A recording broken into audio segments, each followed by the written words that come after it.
એક લીડર માટે holistic vision મહત્ત્વનું છે. જે લીડર પાસે માત્ર ટાર્ગેટ છે પણ હોલિસ્ટિક વિઝન નથી, તે લાંબી રેસનો ઘોડો બની શકતો નથી. હજારો વર્ષો પહેલાં કુરુક્ષેત્રમાં બાણશૈયા પર પોઢેલા ભીષ્મ પિતામહે યુધિષ્ઠિરને જે મેનેજમેન્ટ લેસન્સ આપ્યા હતા, તે આજના મોડર્ન બિઝનેસ વર્લ્ડ માટે કોઈ રામબાણ ઇલાજથી કમ નથી.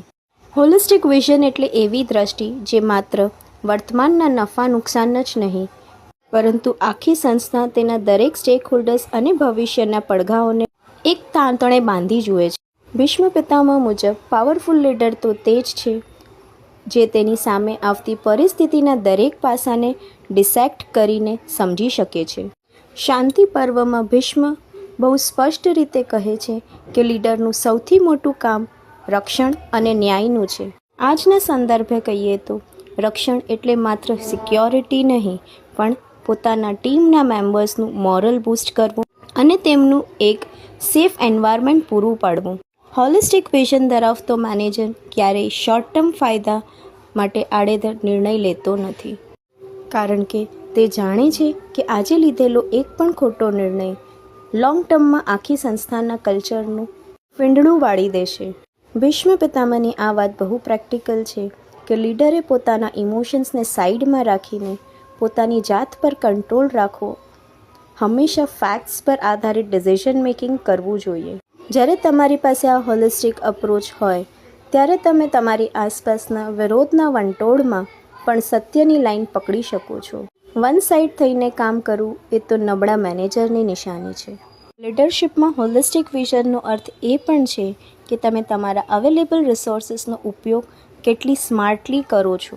શાંતિ પર્વમાં ભીષ્મ પિતામહે એક ક્લાસિક એક્ઝામ્પલ આપે છે કે એક લીડરે તો મધમાખી જેવું હોવું જોઈએ. સાચો લીડર તે છે જે ટીમના વર્ક લાઈફ બેલેન્સ અને તેમના પર્સનલ ગ્રોથને ઓર્ગેનાઇઝેશનના મિશન સાથે અલાઇન કરી શકે. જે લીડર પોતાની ટીમના સુખમાં જ પોતાનું સુખ માને છે, તે જ સત્તાના સિંહાસન પર લાંબો સમય ટકી શકે છે.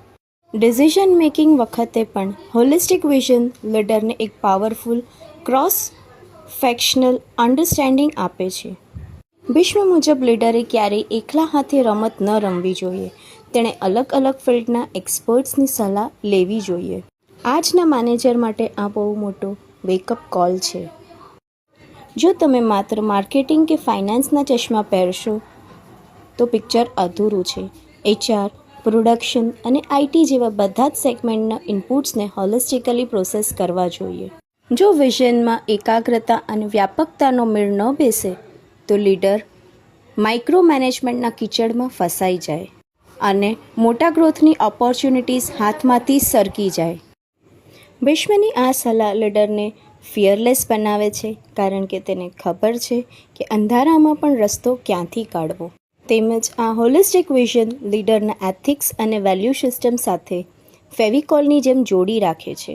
શાંતિ પર્વના ધર્મ અને નીતિના પાઠો આજના પ્રોફેશનલ એથિક્સ જેવા જ છે.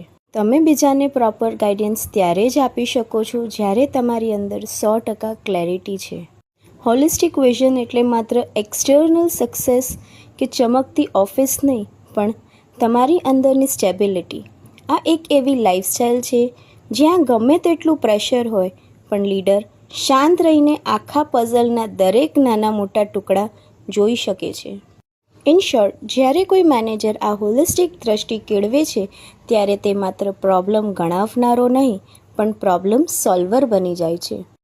તે સીધો જ મુસીબતના મૂળ સુધી પહોંચે છે, કારણ કે તેની પાસે બ્રોડ પર્સ્પેક્ટિવ છે.